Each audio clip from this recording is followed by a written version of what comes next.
Ronnie Cole, I watch his movement, and it's not saying he's gonna be a 30-point a game scorer in the league. But bro, the kid can hoop. He can hoop. His bag is tough, dog. He got it all. This is my first day as a Miami Heat player right there, getting ready for Summer League. For all the young players, there's 4 quarters in a game for a reason. We had OKC come to win the championship. Let's give a congrats to those guys for getting those bags too. Their big three. When all the boys went and got 200 plus, all of them. Bron generate too much damn money, so I see if anything, Bron is going to be the one to make his decision on where he wants to go. At the end of the day, come on, man. The Lakers just over $10 billion. Come on. They ain't sell over $10 billion for LeBron James not to be there. Ainge Reese is hooping, dog. Her game is opening up. Her bag is opening up. Her confidence is getting even higher. She's playing the game like a more aggressive Draymond Green.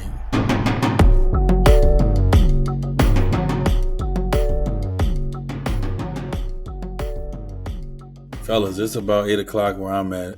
It's about 4 o'clock where most of you guys at, man. We're taking a time out to get into the summer, to be into our lives. Everybody's has went off and have done something different. And so we're in different locations right now. But for the first time this summer, the crew is back. My guy Dwright, my guy Chris Johnson, my guy Bobby Digital. We're back, man. So welcome back to a timeout. What's up, fellas? What it do, baby? Hey, man, let's get it out the way right now, man. Listen, man. Let's talk about it. Talk to him, Blade Brown. Tell us about it. What you call him, D-Right? Blade Brown. Blade Brown. Bro. Yo.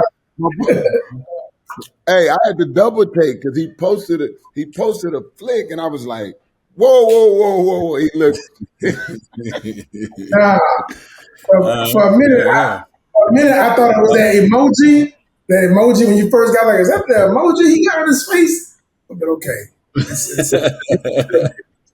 the real deal. Yeah, man. So it's we the beer boys. We were talking about our beers on the show, man. But listen, one, I just got done doing a lot of stuff to my face, man. Doing a Today Show, so I get a haircut every day. Got the clippers touching my face. Got that razor touching me. So I was like, man, one, my skin need a break, but also two, Nato about to go international.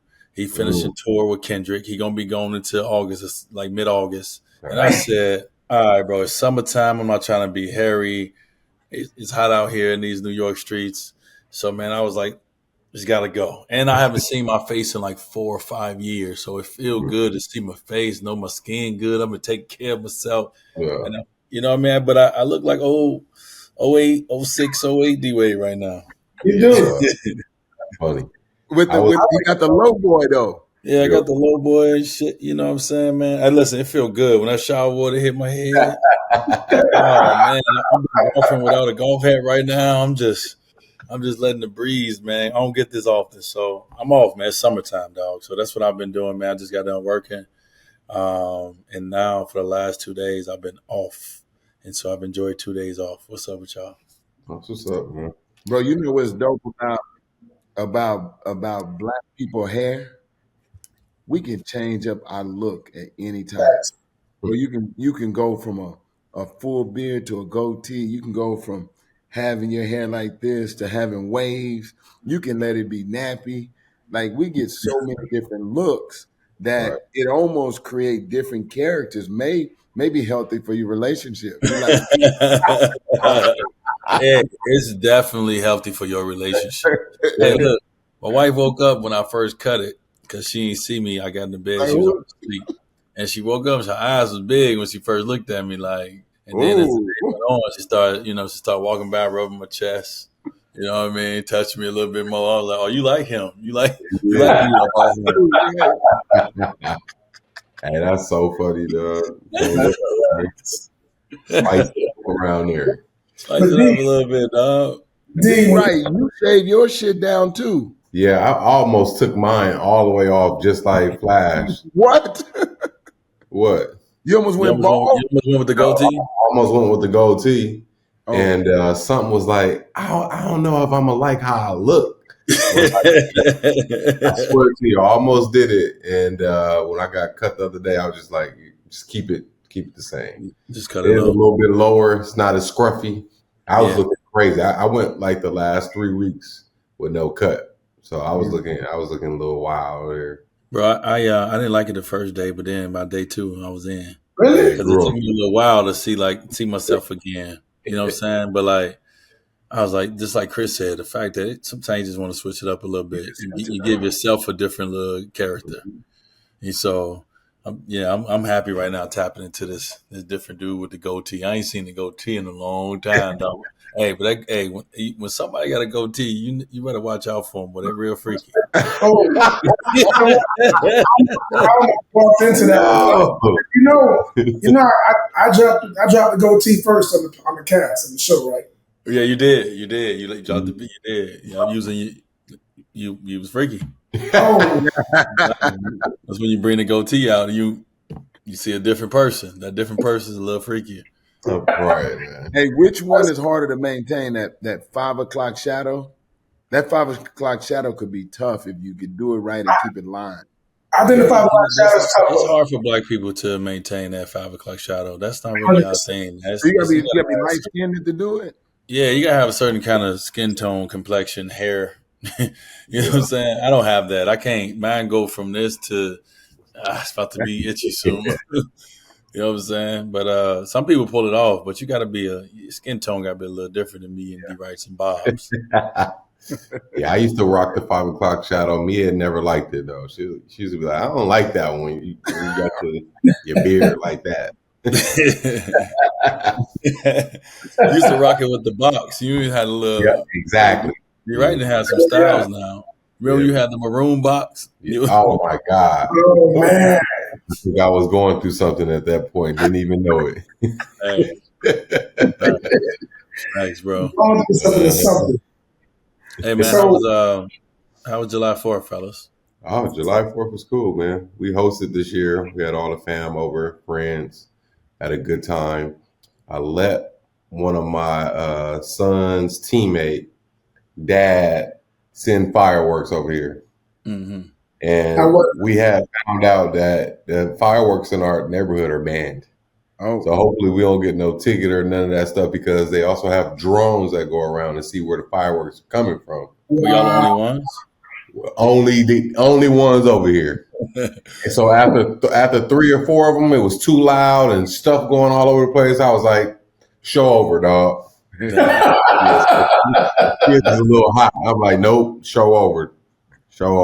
But besides that, we had a great 4th of July. Yeah. Mine was easy breezy on my end. We did a low key. This is the first time we was kind of like in LA for a little bit, so we have a good area where we live where we can see like the views are crazy, so you can see fireworks from like literally all over to the valley. So it was nice, but we ended up going to Topanga Village and did a real cheap and went right up to the top floor, caught the fireworks show over there, went back, got some ice cream, and went back to the crib. That's easy. That's a vibe. Kept it easy. That's easy. I started mine's off in the lab. You know, it's summertime. Got a bunch of guys that are, summertime is my NBA season. NBA season is my off season. So July 4th is always started in the lab, laughing, joking. And the one thing that I love about my July 4th is I get a chance to get guys off the couch in the gym, what they're getting paid to do early in the day, like from 6 to like 10. And then they get to go and spend the rest of their day. They get to spend the rest of their day with their families. Yeah. Obviously, I get a lot of invites because I got a lot of players. But for me, I just like to FaceTime people and watch fireworks. So I was FaceTiming people back in Texas. They popping fireworks and FaceTiming my sisters, laughing and joking, and then just posted up at the crib with the fam. You was at the crib with the fam, chilling, dog. Yeah, easy. We could have went and watched the fireworks. We got a nice view up here, but we was like, man, in the cars on a walk down the hill, like it was packed. So it was a wrap for that on July 4th. On July 4th, yeah, man. We did a little something here at the crib. It was cool because it was about 20 people. I think it was 20 people exactly with kids. And so real intimate vibes. And it was the first time that we seen our house kind of come to life. Where we hosting out here. We just bought our home, so it was beautiful weather. The weather was incredible. Everybody on the beach did their own fireworks show. Not us. We were first on this, on this year, and so we want to just kind of watch everything. But everybody did their own fireworks show, and it was cool being like immersed into the fireworks. Like normally you watching the fireworks. This time them shits was like over our head, like. Mm. And so it was a dope fireworks show, but just like some good fellowshipping. You know what I mean? Some good family time, some good food. Just an easy July 4th, but just a nice one, real nice. So had a good time, man. Like I said, that's always the start of summer for me. So Yeah. it was cool to kind of get that weekend and start the summer that way. Loved it. That's cool. And I got up and golfed that morning too. I golfed most July 4th too. So I got up and golfed, got some shit in. Yeah, get that That's in. easy. Sure, that's important. Yeah, I got that in on July 4th. Bob, talk to us, baby. What's up?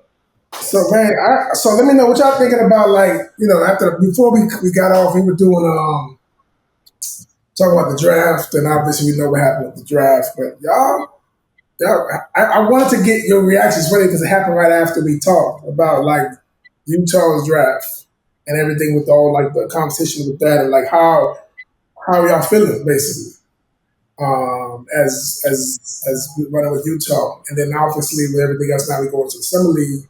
But like, how you feeling right now with base? With the Ace, yeah. Yeah, So, I think everybody wanted the number one pick, right? Like everyone wants the number one pick always. But when they got the fifth pick, I think, history shows you that the fifth pick can be a really good pick. There's been some incredible players drafted at that fifth pick that have changed organizations. You know what I mean? Kevin Garnett, right. Charles Bark, myself, Ray Allen.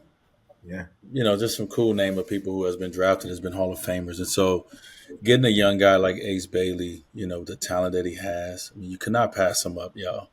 Like, it's no way even though the rumor mill was saying that he wanted to go to certain teams, there's no way you can pass him up. Right. He's too talented. He's one of those guys that just walk in the gym and he can get you 30. He's just one of those mellow type of scorer type of players, right?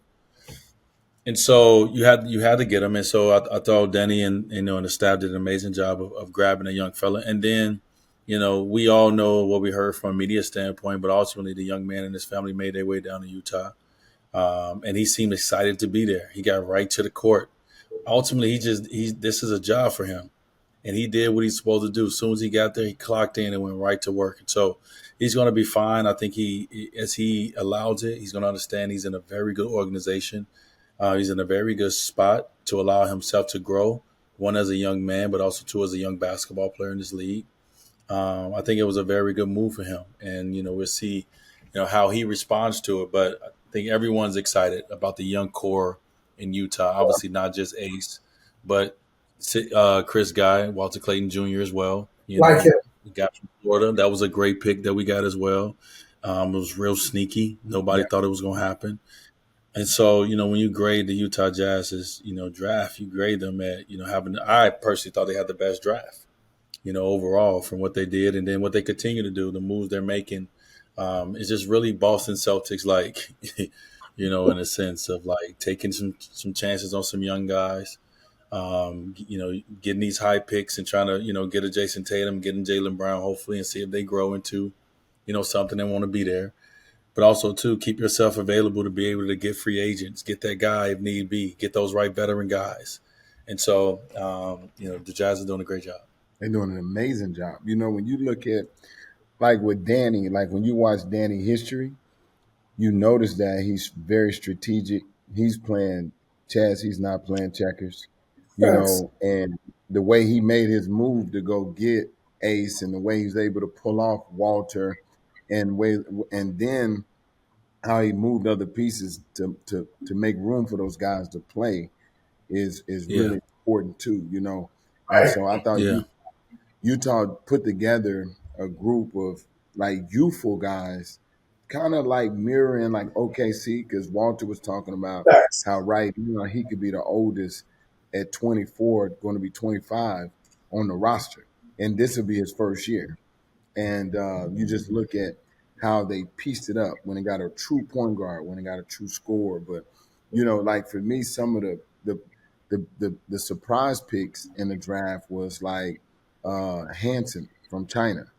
And so like Hansen right now is giving everybody in the summer league that business. And you know, it, That business. I me and D was having a conversation early on. As soon as Hansen got here, I was like, bro, I think I could whip up something with it. First of all, you got to be in the best shape of your life. And in order to be a professional athlete, you got to be in the best shape of your life. And I think that opens up the other potential that you can showcase. But because if you're not in shape, you can't compete. What At a did you high, see with Big Henson that you immediately, because we saw him in China and he was still developing as he still is now, but obviously coming over here, having a year on his belt, what did you see in him to let you know he was going to be a first rounder? well, number one, how coachable he was, and he's still learning English, so there's a language barrier there. But for him, learning and being a student, he was learning how to communicate with me and the staff to execute the things we were wanting. The number two, when I seen him in China, I looked at him being more of a slower player, but then once I got to working with him, I realized he was fast in places that he needed to be fast in. Mm-hmm. And that's more important than just being fast. Yeah. And so a lot of times I'm like, oh, you're just not in shape to do what you want to do. And then the third and most important thing as a big was his ability to pass. And I was like, you can you seen that? And so when you look at his hand-eye coordination, he understands floor mapping, he understands how to score, but he's actually a guy that can pass, shoot, dribble, and make the team better. So when you're watching him in summer league, that's what I seen off the Yo, rip. Dwright, he a lot of his talent reminds me of Wayne ZZ Dodger. Oh, really? I mean, Dodger had a great feel of the game. He Yeah. could pass the ball. Obviously, he had great touch. Yeah. And he was a very smart player. He wasn't fast. Hmm. And so when I watch young fella right now, I'm like, oh, he kind of reminds me of that kind of like similar style of what Wayne had. Yeah. Yeah. Dodger was a real deal. I'm excited to see that young Portland squad because they got a lot of centers over there now. So Mm-hmm. that goes back to taking the best available, player in the draft. When we talk about getting drafted and drafting guys, so take a chance and get the big fella, to add to another group of bigs is going to be something where they could create some competition, some friendly competition there. Have those guys really fight and try to, get an opportunity to get on the court. But man, you need bigs anyway in this league. You need bigs. We've seen it with OKC. What having bigs will do to your organization and team. And and I definitely want to touch on the Ace Bailey situation too. I don't believe everything I read. Some stuff is true, some stuff be false. So I'm giving him the benefit of doubt, but I'm glad that from day one he got in the gym and showed his excitement to be in Utah. Because me, how I am when I hear something, I'm like, "Come on, dog, go do what you got to do. Get the right people around you. Like, what we doing?" I would have been excited. I'm going to Utah. I'm number 5 pick. I'm gonna do my research. I need Dwade number. I want to talk to Dwade. I want to build a relationship with him, and just the other good players that's come through Utah and stuff like that too. How to navigate through this league and how to be a professional. So I just think it's a lot of benefits for Ace Bailey being in Utah, man. So really looking forward to him. I like him. I think he's a high level talent. He can score at 3 levels. So I'm really looking forward to seeing how Yeah. he's transitioned. Yeah. I love how you said that, D. Right. I think the one thing that's important to understand when you think about the Utah Jazz is you're watching a organization that is actually trying to position themselves. Mm-hmm. And it's a lot of organizations out here that have not figured out how to do that. And Right. so you're a young guy and you see an organization that's actually trying to build championship habits, trying to become an organization that people want to come to. We're gonna create this whole universe in Utah that has never been there before. We're gonna actually do things that hasn't been done, and we're watching them do it. Right, All Star Weekend in Utah was one of the best all stars that we've had. Mm. And so I think if you're a young guy and you see that, that has to be seen as the perfect situation for you to come in because you need time as well to grow, to develop your game, and to evolve yourself. And so to find an organization that is actually moving this direction, you want to move with it, not an organization that's moving this direction or that's just been stuck right here for so long. Right. And so I think those guys, looking at the Utah Jazz, looking at all the moves and just high level of how the organization is, um, you know, is standing, what they stand for in Yeah. the community of Utah is just, you got to get to know it first. Yep. And I think a lot of people, just like OKC, not all the players, free agents want to just go to OKC, right? But when you build a culture, you build a Mhm. culture of winning, people will go. And Yeah. so Utah trying to build a culture of winning. So those guys are in a great situation. I like what the San Antonio Spurs did in the draft, and I like what the San Antonio Spurs are doing with building a roster. Mm. They're Agreed. building the Spurs way right in front of everyone, and they got youth to do it. They got a veteran point guard. They went and got the pieces. You got Wemby, but Dylan Harper is a stud, bro. He can play, Yeah, you and can. he's not. It's something about being 6'5", 6'6", and not 6'7", 6'8". It's something about that guard that's like compact, strong, but he's versatile. He can. I'm looking at his smartness and how he's playing, and he can play on the ball, off the ball. I know people was wondering like, where does he fit? I said, but in the Spurs organization, they take pieces and they put the pieces in the spots where they play multiple roles. And Yeah. I really love what they did with Dylan. And then my nephew is looking amazing. They're featuring him as a defensive player in D.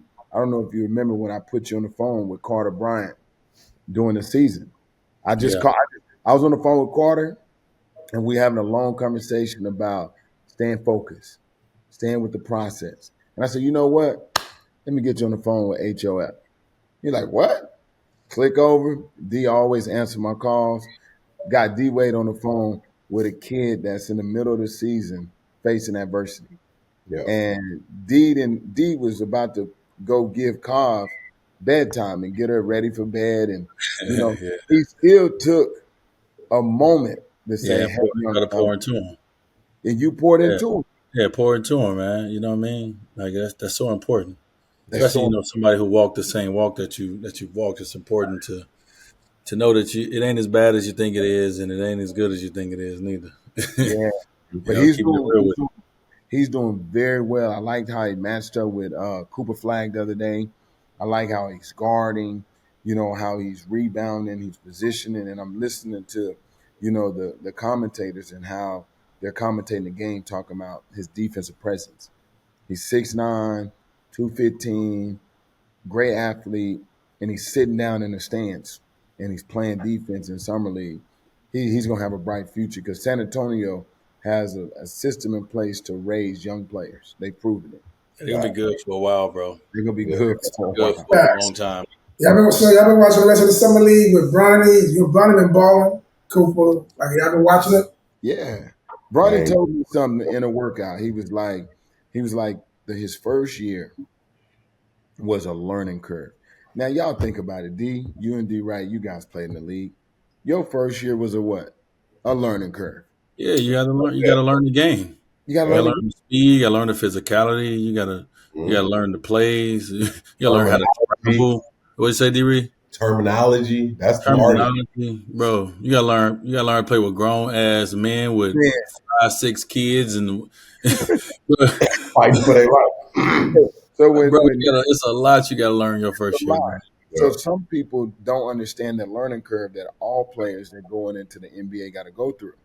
And he just was like more in tune with who he is, what type of pro he's trying to become, Yeah, and the work that's needed to go into it.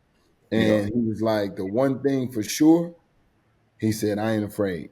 And I'm ready to go head on with it. And we put in the work. And now look at how he's performing in Summer League. He said he was going to do well. Bro, Bronny is cold, bro. He cold. Bronny is just 6'1", 6'2". Yeah. Bronny cold. I watched the moves. I watched the way. I watched his movement. Like that's not saying he's gonna be a 30-point a game scorer in the league. But bro, the kid can hoop, and he got his bag is heavy. Yep. His bag is tough, dog. He got it all. And so it's really, really cool to see his confidence now. Like you started seeing it as he went to the G League and he started dunking on motherfuckers and having those games. But you saw it in the first play of Summer League. That shows you everything. He was like a free safety and was like, oh, okay, he about to spin. Let me go get that. And then I'm about to take off. Like that right there was like, yep. I was like, yeah, he good. He good. Yeah, he good. Now, I think the one thing we'll be interested to see with Bronny is as he makes his jump. I think what the Clutch has done, what Rich has done, what his father has done is they haven't rushed this process. Nope. And so people already want to rush Bronny process and say, is he going to be a rotation player for the Lakers right now? Bronny don't need to be a rotation player for the Lakers right now.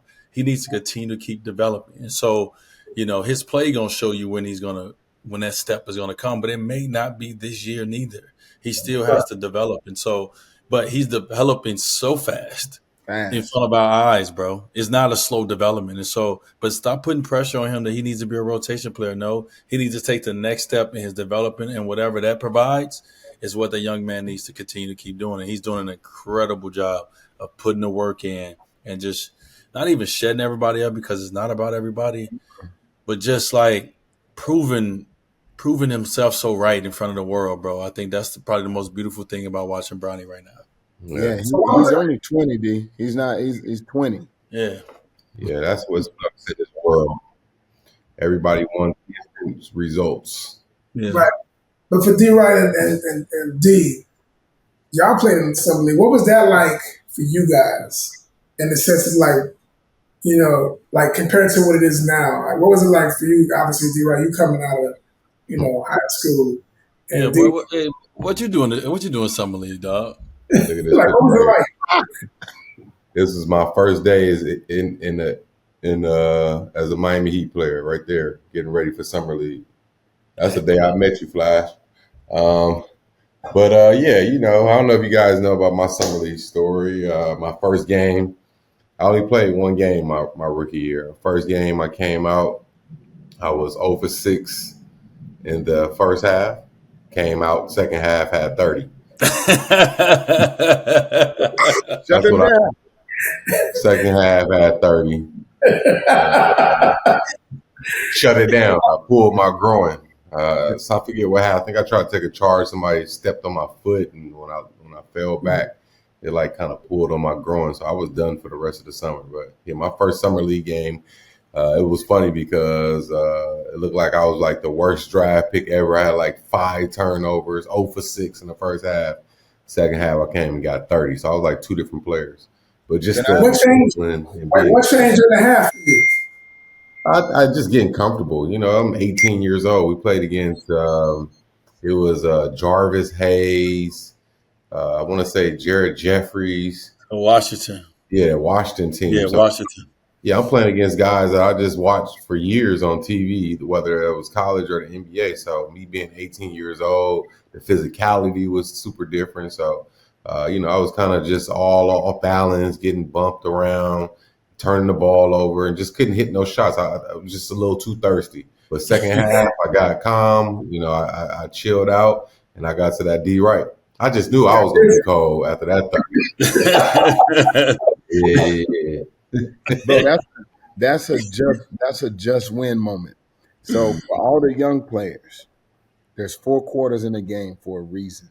Mm-hmm. And just because you start the game off rocky or in a situation that you don't feel like you're being successful, you just got to stay with it. Yep. And you got to ride through the wave.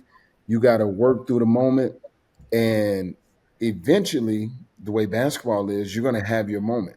And that's where your work is shown. So that's a good example, Dwright, for all the young guys that'll be watching that's playing Summer League, that, they're hanging their hat on every moment about making the team or making an impression of people watching. not more so the fans, but the front office, the coaches, the players that are already solidified on the team. The young guys are going through a different type of pressure because they want to get in the rotation.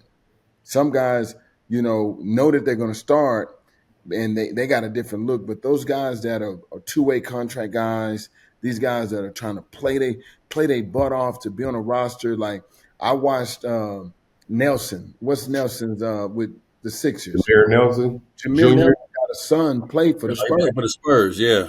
And his son is probably the second or third team point guard on the summer league team. And his dad is an assistant GM at another, but he's going through his process. Yeah. And so a lot of people don't understand that this is a normal process. Just because your dad played don't mean you are exempt from failure. Yeah. And I was watching that moment, watching how that kid handled failure in front of the world. And he could have been on the bench pouting, like I ain't getting to play. My dad's sitting there. No, when his time came, he was ready to play.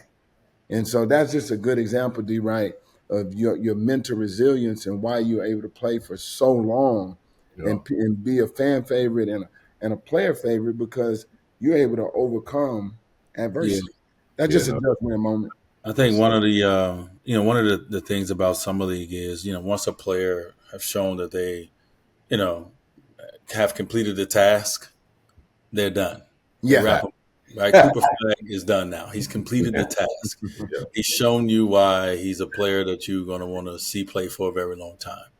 Right, he gave us enough in his probably 2 games that he played, and so Dwright so happened to get wrapped up in one. I got wrapped up in my third one. I actually twist my ankle a little bit, some light, just a little quick tweak, but I did walk away with me a game winner and we played the Cavs in summer league. I gained. D Miles was guarding me. What's up, my boy? Hit him with the game-winning floater. You know what I mean? So I showed him what the future was going to be very early. I let him know now, but it was cool. It was cool to get out there and just kind of get used to the pace. Karan Butler, shout out to Karan. He actually played in summer league with me.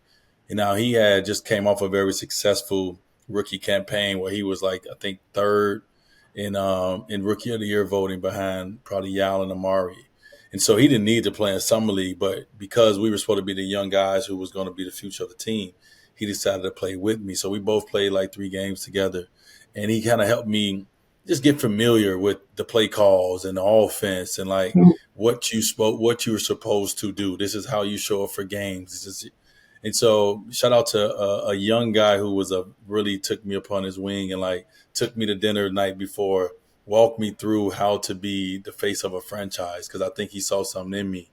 And it was really cool that we got a chance to spend that time doing summer league. So summer league for me was a really something that I carried for a very long time. Like Karan literally walked me through how to be a leader for the organization, how to make sure that you recognize people, how to make sure that you're going upstairs, how to make sure that you know people by first name, that you're doing you're paying for their lunch sometimes, like all these things. Like he walked me through that during summer league, and it was something I carried throughout my entire career. So summer league for me was like just really about maturity, and I had somebody who really came and like poured into me. That's why like he will forever be Big Bro, because I remember him taking that time to say, "All right, D, I'm gonna give up my summer to come and give you some game," and it was love. So that's what summer league is as well for the guys who come back, that play, that had great years last year, and they back on the team. They're coming and they're pouring into these young guys that really, really need this, this kind of leadership.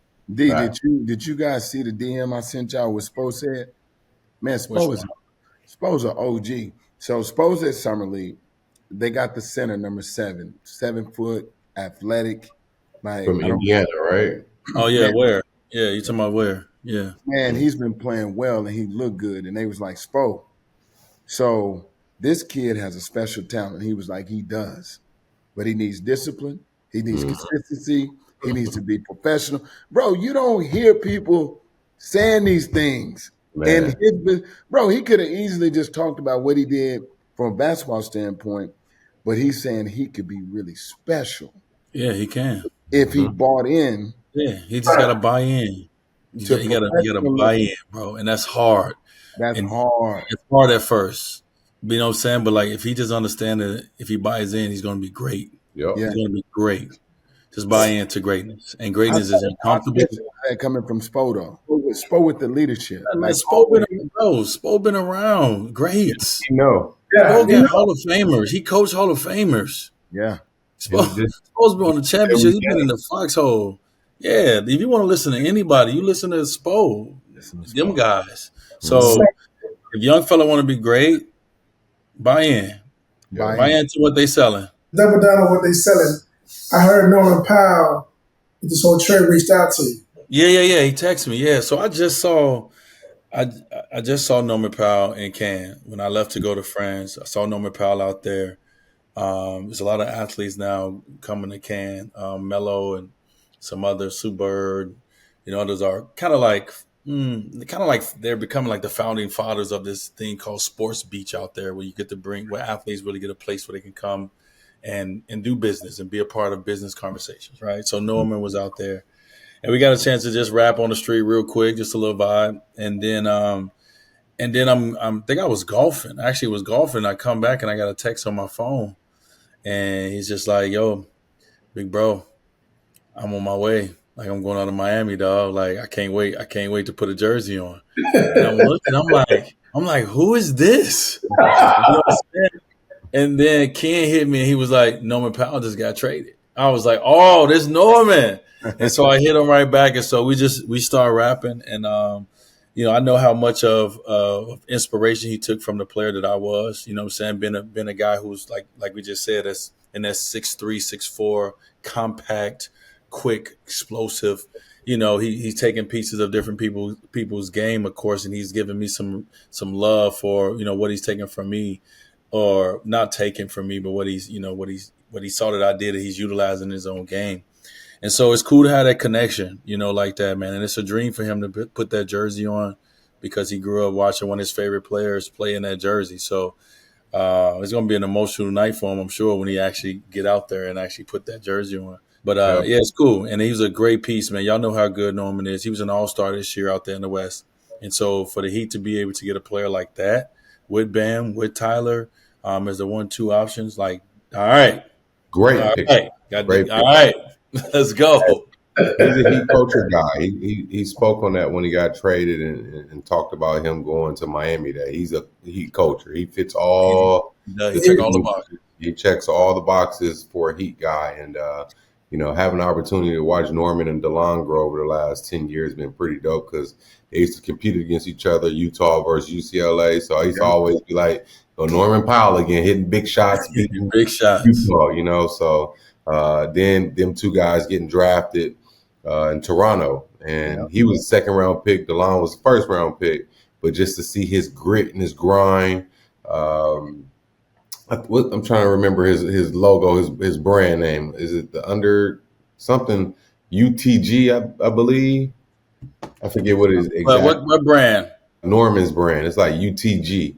It's something about like the underdog, like he's an underdog guy. Yeah, the grind and stuff like that. But I just know that he really puts the work in. He works with my guy AJ Diggs, who I trained with when I was, playing. So they get in the gym, they get after it, and he's gonna be the perfect Miami type of guy.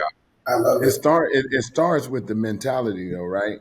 Like him already identifying that the Heat culture is a perfect fit for him, and being willing to be a part of that culture. Yeah, bro. You got to be willingly. You can't nobody drag you into a culture. You got to be willing to go and be ready to submit to what they're trying to do in that program. Yeah. But at this point in his career, this is a perfect place for him to get to that level that he was just on the cusp of. That all-star level that, being one of the best players. And like he said, once PG left, it opened up the opportunities more for him, and he shined. Man, one thing I remember about, Norman, very early in Toronto, and I know when young guys come in, they have some respect for me. Like, guys show it, or already. But what I loved about him when he guarded me, like, you can see the admiration in his eyes, but you can see like he wasn't going. Yeah. Like, and I love that from a young guy that comes in and knowing how we all are, like, oh, man, I'm guarding Vince Carter. Yeah, fanboy out. Yeah, but then at the same time, you like, all right, I got a job to do, and so that's what I recognized right away when he guarded me, and I remember just early on just having some conversation back and forth on the court, him asking questions, like laughing because I hit him with a move that he saw his whole life, like we just good chemistry, good vibe, but just a great competitor, out there on that floor, man, and that's what Miami loves. Miami loves competitors, and Norman Powell is that, and so. That's another step in the direction that you want to see Miami turn to get this thing right back on track and not go too far away from it. So that's a good one. Yes, sir. So I have another question, just for my ignorance and just in big. So I'm hearing about the stretching the player. Pause. Timeout. And Wait, what? What? You did, Bob? You did what? you know how the league said when they want to stretch a player's contract out and Oh God! these second aprons and third aprons. Like, what does that all mean in the sense of like? Don't ask me. I don't know. Don't ask me. What was the Now, question? I'm like digging that business on this. Like, Yeah. like explain that for the fans who's like, yo, why can't we just like? I'm sure, like for example, the fans in Phoenix, right, saying like, why can't we just buy out Bradley, or why can't we just buy out this player? Why can't we just trade this player? Why can't we just like these things? What's the difference when you're hearing someone? I went to Chat GPT, so I'm gonna read what it says. Hey, What is the second apron? Mhm. The second apron is a salary threshold set above the luxury tax and the first apron levels. For the 2025-26 season, it's projected to be around 190 million, but the exact number changes each year. Okay, that's what a second apron. That's one of the definitions of what a second apron is, right? So let me say from what I know and why I think a second apron has been thrown into the mix. And so I remember going through in 2010, we went through the lockout, and one of the big complaints in the room from the owners was they cannot compete. The smaller markets cannot compete with the top bigger markets. Okay. And so let's fast forward to now. This second apron gives those markets the opportunity to compete. So players are not leaving in free agency, going to a bigger markets because you get more bread right where you at. All right. So for me, I think the second apron is for it can be competitive around the NBA, and it allows for you to be able to pay way more to your player than anyone else if they want to leave. Now I'm sure it's a lot of other things I can read is on here, but that's what I think. That's but right. Bob, even to talk about like moving players, like you mentioned, like Bradley, he got like a no trade clause, so like he has to agree to where he's going to be traded to, which is a good advantage for him being a player that you can't just throw him away. So now after the draft, after people getting picked up in free agency, he get a chance to look at the pieces of the puzzle and decide what best fits his game and where he's at in his stage of his career. So you can't just move a guy around when he was smart enough to put that in writing years ago to protect himself. So No, I no, think a lot of I get that part. But now look at now use Dame's situation. So they waive him right, and they still stretch. They call stretch his salary out instead of just waiving right. like. So those things. Because They know Dame won't be back. his So injury allowed for them to be able to do that.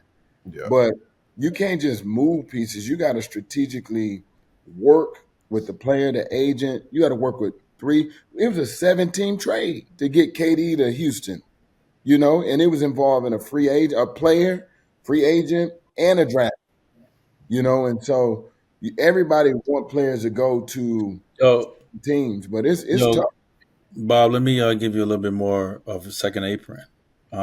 This is really important. So it aimed. They say why it matters. It aimed at super teams or owners willing to spend endlessly. Okay, it forces team to develop players and make smarter financial decisions. It makes it much harder to stack talent via free agency, right? So it's the big three. Us was a part of that lockout. Was like, yo, we don't want this no more, right? So what it does is, if you go into the second apron, if you're deciding to spin over that threshold, you cannot use your mid level exception to sign a key player. These are the penalties. Then you can't package certain stars and trade for a star, if they stay above the second apron too long, the future draft picks could get frozen or moved back. So it's penalties if you want to be big bank and spend in above that, right? So this is why I came into play, which Draymond came out and said it's killed free agency, right? Because it stopped the movement to go everywhere because, the teams that got the bread to spend like that, they penalizing them for spending like that. Yeah. To make it more competitive. Okay. So I just wanted to give a little bit more. Do you think the league is more competitive now though? I think they because we had OKC come and win a championship. Let's give a congrats to those guys for getting those bags too. Their big three when all the boys went and got 200 plus, all of them. That's the definition of your success of the team. Everybody eats. You know what I'm saying? So the fact that those three guys got 200 plus M's to stay there, that's so dope to me after winning the championship. So I'm really looking forward to OKC might be. Hey man, they might mess around, come and go back to back. It might be a small dynasty happening out there in OKC. I got something. What do y'all think about that Miles Turner deal? Terrible. I don't know. I don't know why he leaves. Why I don't know why he leaves. But but with no Hallie for a whole year, you know what I mean? It's just I didn't like that move for him, in my opinion. I know you gotta get your money. I looked at it like this. I mean, not saying that they will never win a championship, but he just went to the finals after 10 years of building and he's finally got to the finals. Yeah, they did not win, but now you without Hallie for a whole year. So we're in a rebuild in a sense. Not all the way rebuild, but rebuild enough. Let me go over here next to Giannis. I'm gonna go over here and play next to Giannis. Let me see what's up. Let me go and give myself another chance in these conference and win me a championship. I felt it, so I want more. So I think it was the right time for him, and he's done. He ain't gonna do nothing more now. After 10 years, getting to the finals, being there, everything now is gonna be down here from what he's accomplished and what he's doing, right? And so I think it was a good move. My legacy was good there. Now let me go try to do something else for the end of my career, for the last whatever years of my career. And I don't know how old is Miles Turner. Oh, I don't know. He's been in Indiana for 10 years, right? He's in the same class as Dwade. Yeah, he might be same class. So that means about 31, 30. Yeah, so boom. Perfect time to make the shift, man. Yeah, you're right. They were trying to say with that. I think what you said, Flash, but you going there, that point guard is not going to be there as well in a Damian Lillard. Oh no, they ain't worried. They ain't worried about Dame being a point guard. Yeah, so, but I like New York moved too to pick up my boy JC. I think 29. He's 29. Yeah, I think 29. 29. Man, he's young. Oh, me young. He's young. He did 10 years already in Indiana. Hey man, that's crazy. He went to the finals. They ain't been in the finals. Hey man, he did his job. He did his job, man. He did his job. What about JC to New York? That's a good pickup. Yeah, I like it. I like it. He built for the lights too. Instant offense. Man off the bench that can score. You know what? I look at JC. Obviously, I'm gonna go away from basketball real quick with JC. I look at JC going to New York as an opportunity to build a Victor Cruz, type of relationship with brands in New York. JC is obviously a very fashionable guy. I've spent some time with him in New York last year. Remember, we were out there at the same time around Fashion Week, around the U.S. Open, and he's getting more into that space. So I look at this move also as a great opportunity for him to grow, what he's been doing away from, from the basketball court and really jump into building that brand. I think Victor Cruz has done it one of the best of any athlete of, utilizing the city that he played in, that he won in, and continue to have an incredible, trajectory and how he's being portrayed and the places he get to go and where you see him at, the rooms he's in. So I think JC can now tap into that being in New York. I think it's the right time. It's a great move because he's going to do what he do when he get in the game. He's going to be that microwave. That's who he is. And so I like it for him. Now, I have a question. Do you believe this chatter or this stuff that's going around with Bron and the Lakers and them trying to move them and him not hearing about the sale? Like, what's this? How do you feel about this chatter? About what, Bob? He said that one more time. Bron, he said they didn't tell Bron about the sale, Bron potentially being moved. This is Bron last year, like with the Lakers, or the Lakers trying to like figure out a way to get out of that. Like, what is You feel this is a real thing, a real conversation?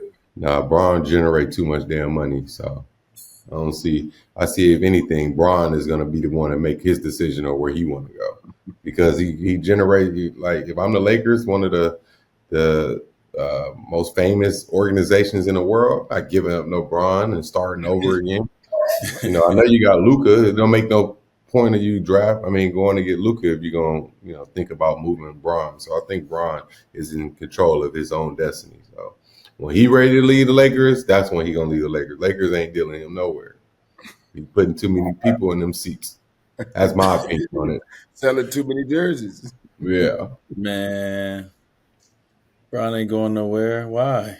Yeah. The Lakers ain't going nowhere. Why? They trying to move him to like not when he's in angle himself to Dallas, or him trying to angle himself out of. Let me not say, because he has a no trade as well, so he ain't going nowhere. He don't want to go. That's for sure.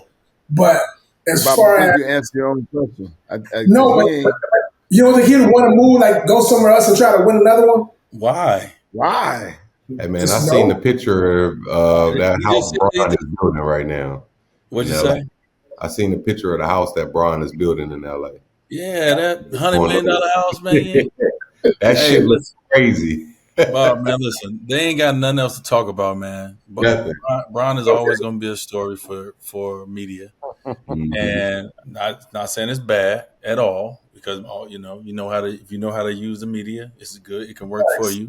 Mm-hmm. But at the end of the day, come on, man. The Lakers just over $10 billion. Come on, they ain't sell over $10 billion for LeBron James not to be there. Mm-hmm.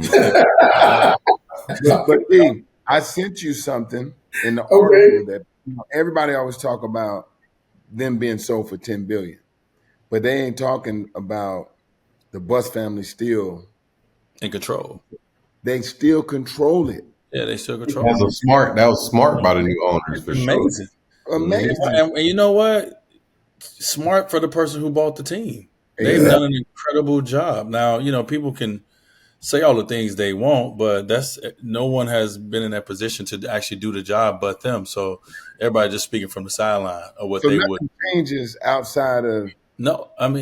That's like MJ when MJ sold his. It was the same thing. He didn't lose. He didn't lose under control. He just cashed in. Cha-ching. That bank. Which we all would. Yeah, well, let me catch it in, man. Go ahead and get me in this new yacht. Yeah. Ooh. Yo, you see, y'all see Magic post that video of him working on the yacht? That was a bar. That was a player. That was a no look. He no looked the camera though. Right. Hey, I love to see it. I love to see it, Magic. Please keep showing us. Please show us. Show us. Show it to us, man. That's the only way we gonna know that it exists. That it exists. Keep showing it to us, man. You can do this if you want to. We should probably congratulate Ainge and Reese to be on the cover. 2K, right? Yes, sir. Yeah. Yo, I love a marketing plan that's timed perfectly to announce the cover of 2K, but also to have the image of her signature sneaker on the cover, and then to drop her signature sneaker on the same day, to walk in the arena with the signature sneakers over the shoulder like a slam cover. Beautiful marketing, Reebok. Incredible job. Angel Reese, she continues to show y'all that she's her. And she's doing big things, man. She's doing big things, dog. So just proud of her. You know what I mean? And then now you're watching her game open up. And that's what's incredible now. Her game is opening up. She's getting even more confident in her performances and her moves and her attacks. So happy for her. Yeah. Yep. Yeah, man. I was just talking about the marketing campaign, man, which, obviously, big for her to be on 2K, on the cover of 2K. But I love the marketing campaign by Reebok. Just how they had her signature shoe already on the cover, how they released it on the same day, how she walked in with the shoes over her shoulder like a slam cover. This incredible marketing campaign, but then too, just the way she's performing at this time. Angel Reese is hooping, dog. Her game is opening up. Her bag is opening up. Her confidence is getting even higher. Like she in that bag now. and she's playing the game like a more aggressive Draymond Green in a sense when it comes to how they giving her the ball, how they allowing her to run the offense, how she's making passes, how she's coming down the court, rebound the ball, running the PG, but attacking, scoring, like that. rebounding the ball and all that. So she's at that, but she's doing it, and the court is open for her, and her teammates are playing amazing right now. So it's been fun to watch them like grow this year. The Chicago Sky has had to like grow and new team put together, new coaching staff. And you like to see a team like go through the ebb and flow, but then figure it out. And so you see moments where they're starting to find what the system is going to be, who's the leaders of the team, where the ball is going to go, who can you depend on to do this and that. And so it's really cool to see, where Angel is kind of just taking the lead by storm and just been hooping, dog, and got herself another All-Star nod. She been hooping. What about Coach? What about Coach up in the Golden State? Coach can't think for the Valkyries. You talking about the Valkyries up there? Yeah, Our girl Natalie. You talking about Natalie who came on? Yeah, Coach Natalie came on. Bro, she seemed intense sitting over there on that couch. So she was ready to get to work. She was there early. We weren't even done setting up yet. She was already there. So yeah. Coach Natalie showed me, bro, the first day when I met her when she was player development for the Clippers. She's not tall or anything, bro, but she was holding her space. And the one thing I love, bro, is she's a great communicator. And I talked about that on our pod. And whenever you can make the connection with the player that we are all in the same boat, we are here together.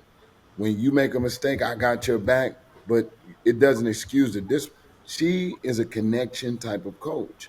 So her success is happening early, but from her ability to put together and get that team to believe in the system that she's trying to do. You go look what she did with Vegas. They won championships when she was there. And now she's off to a great start as a head coach. Her future is going to be bright, bro. Yeah, I had a great conversation with Noel Quinn about them because I think when I spoke to them, they had just lost to the Valkyries. And I was like, how's Natalie been as a coach? And how has it been like to see her? Because Noel and Natalie were teammates at UCLA. And the one thing she said, like, she has those girls playing hard. Yeah, she got them playing hard. They fight. They're not going to quit. They're one of those type of teams that's going to keep fighting to the end, and they, find ways to win. I think they're above 500 right now as well. They beat twice. Yeah. They beat the same style of basketball, man, on both ends of the floor. Yeah. That's how you build a culture. When you building a brand new franchise, she's setting the culture. And she's setting a tone for what that organization would look like. And that's how you do it, right off the gates. I got another little humble brag for y'all right now. I forgot about this conversation I had with Peter Guber last week.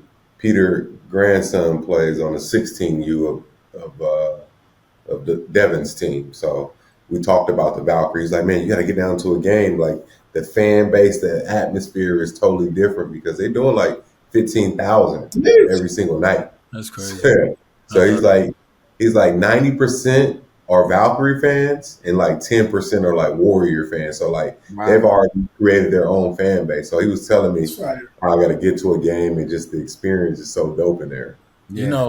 Speaking of Peter Guber, he's someone I've ran into a few times at the Dodger game. Dwright went to the Dodger game last year. He was there, and he's one of the people who you run into. And each time he asks me, "What do I have going on? What am I doing? If you need any help, reach out to me." And so you appreciate that. It's not many people who you get a chance to be around them, and they even care about what you're doing, and also too letting you know that there'll be a sounding board, for anything that you're interested in that they can help. And so just want to give him some love on that. Yeah, Peter did something super dope for me back in the day when I was playing with the Warriors. He knew I was a big time Dodger fan, and they had just bought the Dodgers. So he reached out to Bob Myers to invite me to his house to come hang out with all the Dodgers. He was hosting the whole team at his crib. So this one, Matt Kemp, I was able to. Me and Matt were super close. D Gordon were already close, but I had the opportunity to be around the team and meet Tommy Lasorda, who was like a legend in LA back in the day. So just for him to be so thoughtful like that, like you just mentioned, D, he's always been a solid guy. So it's always good to Yeah. see Peter because there's always going to be love and how can I help? We obviously coming into the summer. I know we're talking about like us linking up soon, but is there anything else you thinking about? I know obviously basketball is still kind of going on. We talking about football, but like, is anything going on right now for anybody else this summer outside of us trying to get together and play golf? Man, I'm taking the time out, man, as much as I can. Obviously, I'm on because I got kids and it's other things, the responsibilities, of course. But man, I'm trying to find my time because once we get back into the cadence of school, Yeah. and and then my responsibilities pick up from the jobs that I've signed up to do. So I'm enjoying this time right now, man. I got a couple weeks, that I get to just kind of enjoy, and so in 3 weeks or so, I'm gonna do that before I gotta get back to work. So no, I hop on anytime. Pause. Time out. I jump on. I can't even say that. I get it. I can't even say that. We can Get online and talk You know? whenever you guys are ready. we get online whenever you guys are ready. Sound like And now, sound like Steve Urkel. I do have one question before we get off, as far as like, Hi, Laura. and this is for each of us, but it's for each of y'all right now, because it's right now that time for us to take that time out. What do you do for yourself in time out? Like, what is your practice? What is your process in your time to do in your timeout process? Mine easy. I'm gonna go to the golf course. I'm gonna go get on that golf course. I'm gonna go compete with myself, me versus me. Work on my mental toughness. Work on my game. And come out there and just be creative. And I've been doing a lot of stuff with Ace right now, just as far as development side. So we're finally coming to a point where I'm seeing things come to life. So that's been pretty cool for me, man. Like we've been being deep in on this little journey. So that's where I'm getting my piece at too. When things are getting delivered here, and I'm like, yo, it's finally here. I couldn't imagine it. Now it's here. So that's where I'm getting my piece from on the golf side. So. I got this St. Jude tournament I'm playing in, so that's gonna be pretty exciting. A pro-am, so there's gonna be fans there. So I gotta be locked in for that. I can't be out there looking butt. No, you can't, bro. Yeah, so I gotta hold it Let's down. go. Here's what you do. So I mean, oddly as this is gonna sound, man, putting them shoes on every day. When I walk in the gym, I hear the basketballs. Ta, ta, ta, ta. That's been my life, bro. And I've made it my company. And to a lot of people, it looked like a lot of hard work. But for someone that gets the opportunity to showcase my skill set, my teaching skills, and to connect with the young people in the game and to be around their stories and to all day long have different guys come to see me to utilize my gift, that resets me. So I prepare by sleeping, eating right.